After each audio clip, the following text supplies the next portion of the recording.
Mekah, kota suci yang penuh berkah. Jutaan umat muslim dari seluruh dunia datang ke sini untuk beribadah, mencari ampunan, dan mendekatkan diri kepada Allah. Namun, di tempat sesuci ini, sebuah peristiwa mengerikan terjadi. Azab Allah turun di depan Ka'bah, membuat ribuan jemaah terpana. Seorang ustaz yang terkenal dengan ceramah-ceramahnya, tiba-tiba berubah menjadi seekor monyet.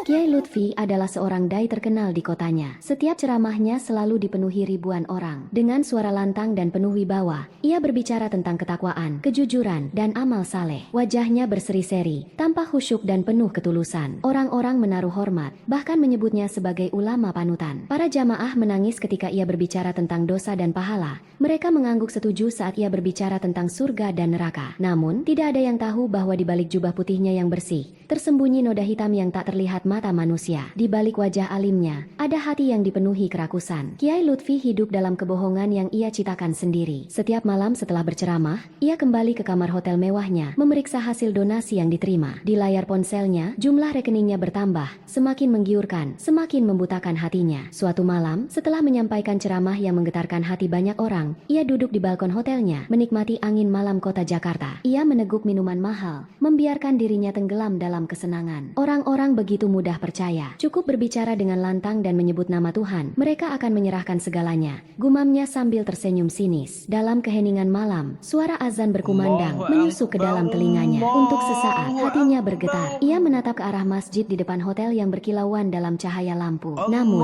kesombongan menutup mata hatinya. Ia menggelengkan kepala, mengabaikan panggilan Tuhan yang terakhir sebelum datangnya azab yang tak terhindarkan. Ketika tidak berada di atas mimbar, Kiai Lutfi menikmati kemewahan dunia yang ia peroleh dari hasil sumbangan jamaah. Uang yang dikumpulkan dengan alasan membantu fakir miskin, ia habiskan untuk membeli rumah mewah, mobil mahal, dan kemewahan lainnya. Setiap malam, dia dikelilingi oleh wanita-wanita yang ia jerat dengan dalih agama, meyakinkan mereka bahwa mereka adalah istri sirinya yang berhak mendapatkan perhatiannya. Namun, setelah bosan, dia meninggalkan mereka begitu saja. Suatu malam, dalam remang-remang cahaya kamar hotel bintang 5 yang disewanya di kota besar, Kiai Lutfi duduk di sofa empuk dengan segelas minuman mahal di tangan. Matanya menatap ponselnya, melihat angka-angka di rekeningnya bertambah seiring donasi yang mengalir. Ia tersenyum sinis, merasakan kemenangan. Orang-orang begitu mudah tertipu, gumamnya sambil tertawa kecil. Baginya, agama bukan lagi jalan menuju Tuhan, melainkan alat untuk memperkaya diri sendiri. Ia ingat bagaimana tadi sore ia menangis di atas mimbar, berbicara tentang dosa dan pahala, mengutip ayat-ayat suci dengan penuh penghayatan. Semua itu hanyalah sandiwara. Di meja di depannya, beberapa perhiasan mewah berkilauan di bawah lampu redup. Ponselnya kembali bergetar. Pesan masuk dari seorang wanita yang baru saja ia janjikan bimbingan spiritual. Ia hanya tersenyum, meletakkan ponselnya tanpa membalas. Tidak ada yang tahu sisi gelapnya, kecuali Allah. Dan kini, waktunya telah tiba. Pembalasan itu semakin dekat. Setelah berhasil mengumpulkan banyak uang dari jamaah, Kiai Lutfi mulai merencanakan perjalanan umrah ke-10-nya. Namun, niatnya bukan untuk beribadah dengan tulus, melainkan untuk semakin mengangkat citranya di hadapan pengikutnya. Dalam sebuah ceramah di hadapan ribuan jamaahnya, ia dengan nada penuh kebanggaan mengumumkan, "Saudara-saudaraku, Allah telah memberikan berkah yang luar biasa kepada hambanya yang hina ini. Dengan izinnya, aku akan berangkat umrah untuk ke-10 kalinya." Beberapa jamaah langsung menangis haru, merasa bahwa mereka sedang mendengarkan seorang wali Allah yang mendapat kemuliaan luar biasa. "Subhanallah, Ustaz begitu diberkahi," bisik seorang wanita di antara kerumunan. Namun, di balik pengumuman tersebut, Kiai Lutfi hanya ingin menunjukkan keistimewaannya. Ia menikmati sorotan yang diberikan jamaahnya, merasa dirinya lebih tinggi dibanding mereka yang mungkin belum pernah menginjakan kaki di tanah suci. "Kalian juga bisa seperti saya," lanjutnya dengan suara lantang. "Tetaplah bersedekah dan mendukung perjuangan dakwah ini. Setiap rupiah yang kalian berikan akan mengantarkan kita semua lebih dekat dengan surga." Para jamaah, tanpa berpikir panjang, mulai berlomba-lomba memberikan sumbangan. Tangannya terulur menerima amplop demi amplop yang disodorkan dengan penuh keikhlasan. Dalam hatinya, ia tersenyum puas. Umrah ke-10 ini bukan hanya akan menambah citranya sebagai ulama besar, tetapi juga memperkaya dirinya lebih jauh lagi. Ia tidak menyadari bahwa keangkuhannya semakin mendekatkannya kepada azab yang tak terhindarkan. Kiai Lutfi tiba di Mekah dengan penuh percaya diri. Mengenakan jubah putih yang bersih dan sorban yang rapi,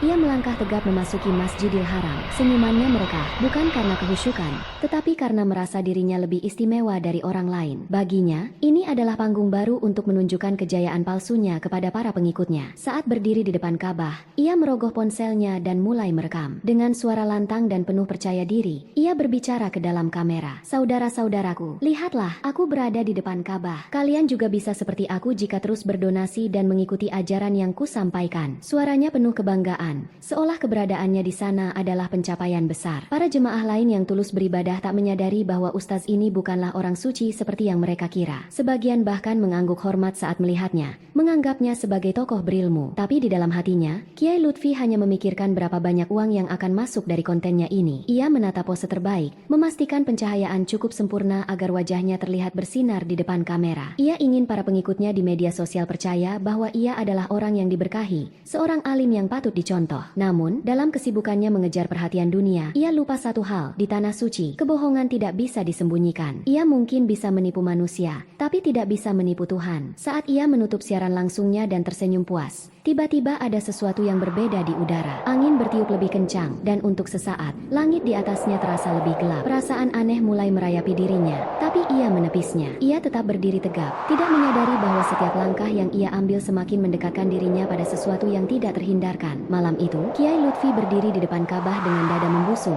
menikmati tatapan kagum dari jemaah di sekitarnya. Ia mengangkat tangan, seolah ingin memanjatkan doa dengan penuh kehusyukan, tetapi tiba-tiba dadanya terasa sesak, seperti ada sesuatu yang menekan kuat dari dalam. Ia tersentak, keringat dingin mulai bercucuran di dahinya. Astagfirullah, kenapa tubuhku terasa aneh? Bisiknya, namun suaranya terdengar bergetar. Udara di sekelilingnya mendadak berubah. Suhu tubuhnya melonjak drastis. Kulitnya mulai gatal, seolah ada sesuatu yang merayap di bawah permukaannya. Ia mencoba menggenggam tangannya, tetapi matanya membelalak ketika melihat kukunya memanjang, menghitam, dan menajam layaknya cakar binatang. Otot-ototnya mulai berkontraksi tak terkendali. Tulangnya berdenyut, tubuhnya mengecil dan berkerut dengan cepat. Tidak, ini tidak mungkin terjadi. Ya Allah, ampuni aku, jeritnya. Tetapi suara yang keluar dari mulutnya bukan lagi suara manusia. Itu suara parau, bercampur dengan dengusan dan irangan yang semakin menyerupai lenguhan seekor hewan. Wajahnya mulai berubah, rahangnya menonjol, bibirnya melebar, matanya membelalak ketakutan saat ia merasakan hidungnya mengecil, telinganya bergeser ke samping kepalanya. Ia meraba wajahnya yang mulai ditumbuhi bulu kasar. Kakinya mengecil, betisnya mengejang, sementara tangan dan jari-jarinya kini melengkung dengan aneh, tak lagi manusiawi. Seorang jemaah yang berdiri tak jauh darinya menjerit, "Astagfirullah, apa yang terjadi pada Kiai Lutfi?" Ribuan pasang mata kini tertuju padanya. Orang-orang mulai berteriak, beberapa menangis, sebagian lainnya gemetar ketakutan. Seseorang berusaha mendekat,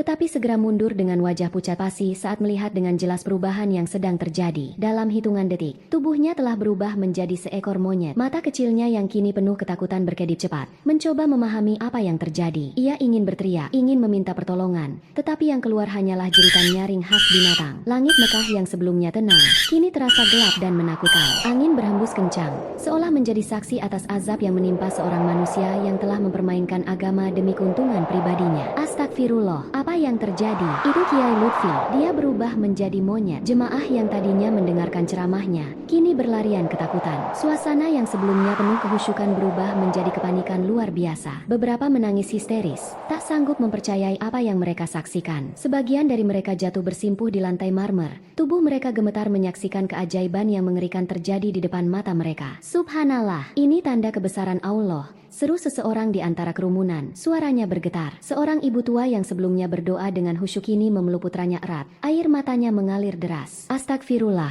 apa yang telah ia lakukan hingga menerima azab seberat ini? Bisiknya. Beberapa orang mencoba melarikan diri, berdesakan dalam kekacauan, sementara yang lain hanya berdiri terpaku. Kaki mereka terasa lemas. Seorang lelaki muda berusaha merekam kejadian tersebut dengan ponselnya. Tangannya gemetar saat menyaksikan perubahan mengerikan yang terjadi di depan Ka'bah. Ini mustahil, ucapnya dengan napas tersengal. Sementara itu, sang monyet yang baru saja kehilangan wujud manusianya berlari panik ke sana kemari, berusaha memahami apa yang terjadi pada dirinya. Ia memanjat tiang-tiang di sekitar Ka'bah, matanya yang kini kecil dan gelap berkilat dengan ketakutan. Ia mencoba bersuara, berteriak meminta pertolongan, namun yang keluar hanyalah jeritan binatang yang memilukan. Langit Mekah yang tadinya terang mendadak terasa lebih suram. Angin bertiup kencang, seolah menjadi saksi bisu atas kejadian luar biasa ini. Para jemaah yang masih tersisa berdoa lebih khusyuk dari sebelumnya. Beberapa menangis terseduh, menyadari bahwa kebesaran Allah tidak bisa dipermainkan. Di antara hiruk-pikuk dan jeritan ketakutan, hanya satu hal yang pasti, tak ada yang bisa lari dari keadilan Tuhan. Sang monyet berlari ke sana kemari, matanya liar mencari tempat bersembunyi, tapi semua terasa begitu luas dan terbuka. Nafasnya tersengal-sengal, tubuhnya gemetar tak terkendali. Setiap langkah kecilnya memantul di lantai marmer Masjidil Haram, mengundang tatapan penuh ketakutan dari para jemaah yang masih menyaksikan kejadian luar biasa ini. Ia mencoba bersembunyi di balik pilar besar,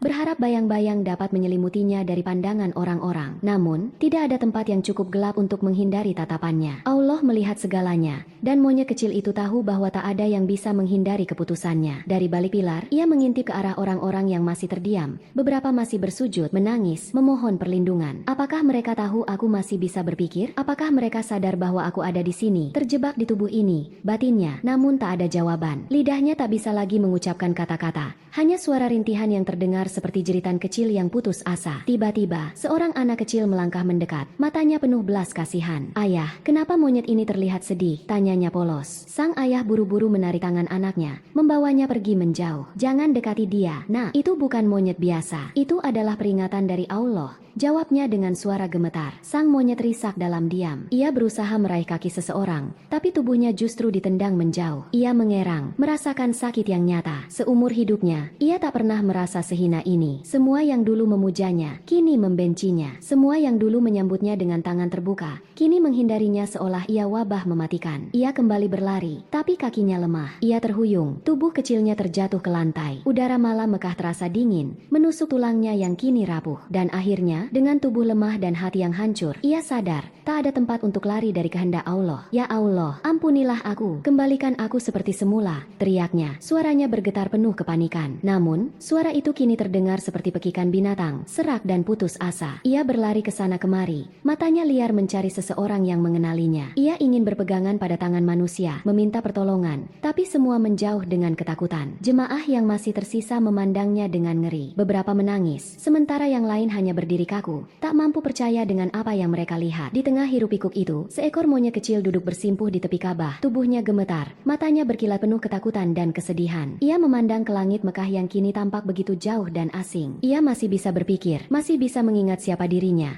namun tubuhnya tak lagi manusiawi. Tangan kecilnya yang kini penuh bulu menggenggam lantai marmer, memohon agar semuanya kembali seperti semula. Tapi tidak ada suara yang menjawab, tidak ada tangan yang terulur untuk menolongnya. Malam itu, sosok monyet kecil itu berlari di lorong-lorong kota Mekah, tersesat dan kebingungan. Orang-orang yang melihat hanya menganggapnya sebagai monyet liar. Tak ada yang tahu bahwa di dalam tubuh kecil itu, ada seorang manusia yang dulu begitu berkuasa, kini terperangkap dalam azab yang tak bisa dihindari. Keesokan harinya, beberapa orang mengaku melihat seekor monyet kecil duduk di sudut jalan, matanya basah seolah menangis. Beberapa mencoba mendekat, tetapi sebelum mereka bisa menangkapnya, ia menghilang ke dalam kegelapan kota. Apakah itu benar Kiai Lutfi? Tidak ada yang tahu. Tapi satu hal pasti, Allah Maha melihat. Azabnya nyata bagi mereka yang mempermainkan agama. Jangan pernah bermain-main dengan agama. Jangan jadikan iman dan kepercayaan orang sebagai alat untuk memenuhi ambisi duniawi. Mungkin di hadapan manusia, kau bisa berpura-pura suci, bisa menipu, bisa bersembunyi di balik jubah dan kata-kata manis. Namun di hadapan Allah, tidak ada dusta, tidak ada kepalsuan, tidak ada tempat untuk bersembunyi dari keadilannya. Hidup adalah ujian, dan setiap perbuatan akan dipertanggungjawabkan. Cepat atau lambat, yang tersembunyi akan terungkap, dan yang angkuh akan jatuh. Kisah ini bukan sekadar cerita, tapi peringatan bagi kita semua, bahwa kebesaran dan kekuasaan sejati hanya milik Allah, dan azabnya akan menimpa mereka yang mempermainkan agama demi kepentingan duniawi. Semoga kisah ini menjadi pelajaran yang menggetarkan hati kita, agar kita selalu berada di jalan yang benar sebelum terlambat.